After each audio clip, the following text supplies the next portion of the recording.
Morning students, Sai Ram, नमो नमः। अब आज हम आपका लेसन नंबर 5 कंटिन्यू करते हैं। लास्ट पीरियड में हमारा ये लेसन ख़त्म हो चुका था और हमने एक्सरसाइज स्टार्ट की थी। क्वेश्चन नंबर 1 एंड 2 हमारे हो चुके थे। Today we will continue question number 3। प्रश्नानाम उत्तराणि लिखत, मतलब क्या? Answer the following questions. First one is Ramabai किमर्थम आंदोलनम प्रारब्धवती। रमाबाई, उन्होंने आंदोलन किसके लिए किया था? ये सब क्वेश्चंस आपको सीन पैसेज में ही आएंगे, तो आपको पैसेज में देख के आंसर्स आप लिख सकते हो। आंदोलन उन्होंने किसके लिए किया था? रमाबाई स्त्रीणाम कृते वेदादीनाम शास्त्राणाम शिक्षायै आंदोलनम प्रारब्धवती।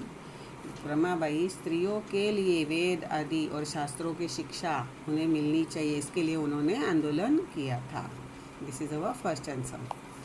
निस्सहायाः स्त्रियः आश्रमे किम किम लभन्ते स्म। निस्सहायाः मतलब बेसहारा जो स्त्रियाँ थी, वुमेन, उनको आश्रम में क्या क्या मिलता था, मतलब क्या सीखने को मिलता था? निस्सहायाः स्त्रियः आश्रमे मुद्रण टङ्कण काष्ठकला आदीनां च प्रशिक्षणं लभन्ते स्म। जो बेसहारा औरतें थी उनको आश्रम में मुद्रण मतलब प्रिंटिंग, टंकण टाइपिंग, काष्ठकला वुडक्राफ्ट, ये वो सब सीखने के लिए उनको उस सब चीज़ों की ट्रेनिंग मिलती थी। Okay, this is our answer. Next one is कस्मिन् विषये रमाबाई महोदयायाः योगदानमस्ति।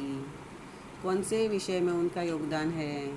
समाज सेवा के व्यतिरिक्त कौन से सब्जेक्ट में उनका बहुत ही कंट्रीब्यूशन उन्होंने दिया है? वो क्या था?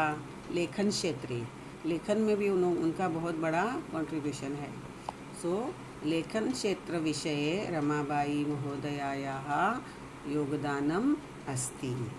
नेक्स्ट वन इज केन रचनाद्वयेन रमाबाई प्रशंसिता वर्तते। कौन सी दो रचना उनकी फेमस है, जिसकी मतलब उनको प्रशंसा मिली? कौन सी दो रचनाएं उनकी है? केन रचनाद्वयेन, कौन सी दो रचना है? स्त्री धर्मनीति, first one is Stri Dharmaniti और second is high caste Hindu women इति रचनाद्वयेन रमाबाई प्रशंसिता वर्तते। These are the answers. Now next one, this is a table completion. हमने क्या करना है? वर्ड्स है, उसका पुल्लिंग है या स्त्रीलिंग है या वो लिखना है या नपुंसकलिंगम, और मूल शब्द लिखना है उसका सबसे पहले। उसके बाद उसका लिंग पहचान के लिखना है। और आफ्टर दैट विभक्ति एंड लास्ट वन इज वचनम। ओके, अधोलिखित शब्दानां पदानां निर्देशानुसारम पद परिचयम लिखत। उसको क्या बोलते हैं? पद परिचय। पद मतलब वहाँ पे वर्ड जो दिया है वेदानाम, उसका मूल शब्द क्या है? Example is given here. वेदानाम, तो मूल शब्द इज वेद पुल्लिंगम, वेदानाम मतलब षष्ठी बहुवचनम। उसी तरह हमने नीचे के सवाल करना है। सेकंड वर्ड इज पिता। पिता इज अ रुकारांत वर्ड, ओरिजिनल वर्ड इज पितृ। आपको अभी तक कवि मति वारी नदी मतलब इकारांत तक हुआ है, रुकारांत हुआ नहीं है। इकारांत तक ही आपका हुआ है, इसलिए आपको ये पता नहीं है। सो पिता ओरिजिनल वर्ड इज पितृ। आपको एग्जाम में जो हुआ है उतना ही आएगा, don't worry. Original word is पितृ पुल्लिंगम। दिस इज पिता इज ओनली एक वचनम। ओके, दिस इज प्रथमा एक वचनम। पिता इज प्रथमा एक वचनम। शिक्षायै, सो इजी, शिक्षा स्त्रीलिंगम वर्ड, ओरिजिनल वर्ड इज शिक्षा स्त्रीलिंगम। शिक्षायै इज चतुर्थी एक वचनम। कन्याः, so easy, original word is कन्या स्त्रीलिंगम। कन्या कन्ये कन्याः, क्या हुआ वो? प्रथमा बहुवचनम। नारीणाम, ओरिजिनल वर्ड इज नारी, लिंगम इज स्त्रीलिंगम, षष्ठी बहुवचनम। मनोरमया, मनोरमा, ओरिजिनल वर्ड इज यहाँ पे मूल शब्द मतलब ओरिजिनल वर्ड मनोरमा स्त्रीलिंगम। ये क्या है? मनोरमया तृतीया, जैसे लता की लतया, मनोरमा की तृतीया मनोरमया तृतीया एक वचनम। This is our question number 4। Now after ये रहे आपके आंसर, एक बार देख लो। यहाँ से आपने लिखने हैं वेद पुल्लिंगम षष्ठी बहुवचनम, पिता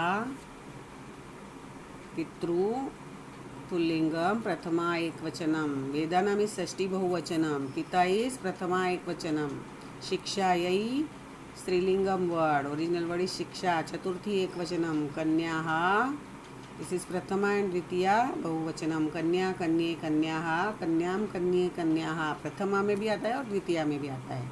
जैसे लता लते लताः, लताम लते लताः, दोनों बार लताः लताः आता है प्रथमा एंड द्वितीया में। वैसे कन्याः भी प्रथमा एंड द्वितीया बहुवचनम। नारीणाम स्त्रीलिंगम षष्ठी बहुवचनम, मनोरमया मतलब मनोरमा स्त्रीलिंगम, तृतीया एकवचनम। Now next question, this is our question number 5। अधोलिखितानां धातूनां लकारः लकारम पुरुषम वचनम च लिखत। इस धातु के हमने क्या करना है, ओरिजिनल धातु कौन सा है वो लिखना है, उसका लकार पुरुष और वचन लिखना है।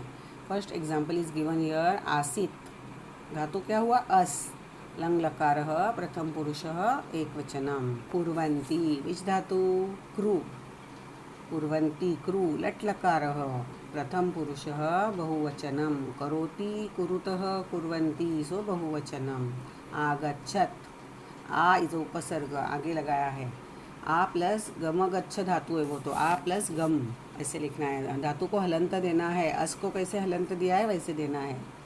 आ प्लस गम, दिस इज लंग लकारः प्रथम पुरुषः एकवचनम। निवसन्ति, नी प्लस वस, लट् लकारः प्रथम पुरुषः बहुवचनम। निवसन्ति, गमिष्यति गम धातु, ओके। दिस इज लिट् लकारः फ्यूचर टेंस, इष्यति आया ना, लिट् लकारः प्रथम पुरुषः एकवचनम। अकरोत् धातु इज क्रू, दिस इज लंग लकारः। अकरोत् तो क्या होगा, लंग लकारः, क्रू लंग लकारः प्रथम पुरुषः एकवचनम। These are our answers. अस लंग लकारः प्रथम पुरुषः एकवचनम। क्रू यहाँ पे कुर्वन्ति, क्रू लट् लकारः प्रथम पुरुषः बहुवचनम। आगच्छत, आ प्लस गम, लंग लकारः प्रथम पुरुषः एकवचनम। निवसन्ति, नी प्लस वस, लट् लकारः प्रथम पुरुषः बहुवचनम। गमिष्यति गम, लिट् लकारः प्रथम पुरुषः एकवचनम। एंड अकरोत् मतलब क्रू हुआ धातु, लंग लकारः पास्ट टेंस प्रथम पुरुषः एकवचनम। This is our question number 5। After that our next question is, अधोलिखितानि वाक्यानि घटनाक्रमानुसारं लिखत। Arrange the following sentence in the chronological order. घटनाक्रम मतलब ये क्वेश्चन आप कब सॉल्व कर पाएंगे, सबसे ज़्यादा बच्चे इसमें रॉन्ग लिखते हैं। आपको लेसन का सीक्वेंस अच्छे से पता होना चाहिए, लेसन की रीडिंग आपकी अच्छे से होनी चाहिए, तो ही आप ये आंसर्स लिख पाएंगे। अगर एक रॉन्ग दिया तो उसके नीचे के सबके नंबर चेंज हो जाते, तो रॉन्ग मिलते आपको, याद रखो। सो ये बराबर लिखना है। रमाबाई, पहले एक बार पूरा रीड करेंगे। रमाबाई महोदयायाः विपिन बिहारी दासेन विवाह अभवत्। 858 क्रिस्ताब्दे रमाबाई जन्म अलभत। सा उच्चशिक्षार्थम् इंग्लैंड देशं गतवती। 229 क्रिस्ताब्दे रमाबाई महोदयायाः निधनम् अभवत्। सा मुम्बईनगरे शारदासदनम् अस्थापयत्। सा स्वमातुः संस्कृतशिक्षां प्राप्तवती। सबसे पहले क्या आएगा, उनका बर्थ हुआ, वो सबसे पहला आएगा। 851 क्रिस्ताब्दे रमाबाई जन्म अलभत। आफ्टर दैट उन्होंने उनकी माँ से एजुकेशन लिया संस्कृत का, वो आएगा। सा स्वमातुः संस्कृत शिक्षां प्राप्तवती। आफ्टर दैट लेसन में जो सीक्वेंस है वही आना चाहिए। आफ्टर दैट हमारे लेसन में कौन सी लाइन है, उन्होंने रमाबाई महोदयायाः विपिन बिहारी दासेन विवाह अभवत, उनकी शादी हुई विपिन बिहारी दास के साथ। आफ्टर दैट उनके पति मर गए, वो सब है, वो लाइन इसमें नहीं है। आफ्टर दैट सा उच्च शिक्षार्थम इंग्लैंड देशम गतवती, हायर एजुकेशन के लिए वो इंग्लैंड गई। इंग्लैंड से आने के बाद उन्होंने जो शारदा सदनम था उसका स्थापन किया था।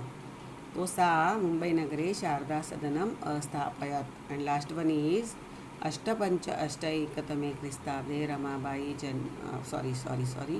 द्विद्विनव एकतमे क्रिस्ताब्दे रमाबाई महोदयायाः निधनम अभवत्. This is last. उनका निधन हुआ वो सबसे लास्ट आएगा. So this is your chronological order. Check. First one is उनका जन्म बर्थ हुआ वो लाइन लिखनी है. बाद में सेकंड लाइन उनकी माता से उन्होंने शिक्षा प्राप्त की संस्कृत की. आफ्टर दैट उनकी शादी हुई. वो इंग्लैंड पढ़ाई के लिए गई. वापस मुंबई आके उन्होंने शारदा सदनम एस्टेब्लिश किया. और लास्ट वन इज़ उनकी डेथ हुई. इस तरह आप क्रोनोलॉजिकली वो अच्छे से लिखेंगे. क्रोनोलॉजिकल लिखते वक्त आपने फॉर एग्ज़ाम्पल यहाँ पे हमारा सबसे पहला क्रोनोलॉजिकल नंबर कौन सा आएगा, जन्म वाला. वहाँ पे कौन क्या लिखा है, ख. तो आप वो सबसे पहले ख लिखेंगे. उधर भी ऊपर ख ऐसे लिखेंगे. सबसे यहाँ पर आप लोग बहुत रॉन्ग करते हो. अच्छे से ध्यान देना है आपने. सेंटेंस एटलीस्ट बराबर आपके आने चाहिए सीक्वेंस वाइज. उतना तो याद रखो. अगर आपने सबसे पहले इंग्लैंड या ऐसा कुछ लिख दिया, बाद में आगे के अगर सब सेंटेंस भी अगर आपके राइट है तो आपका वो उसका क्रोनोलॉजिकल ऑर्डर वो रॉन्ग हो जाता है. तो वहाँ पे आपके मार्क्स कट हो जाते हैं.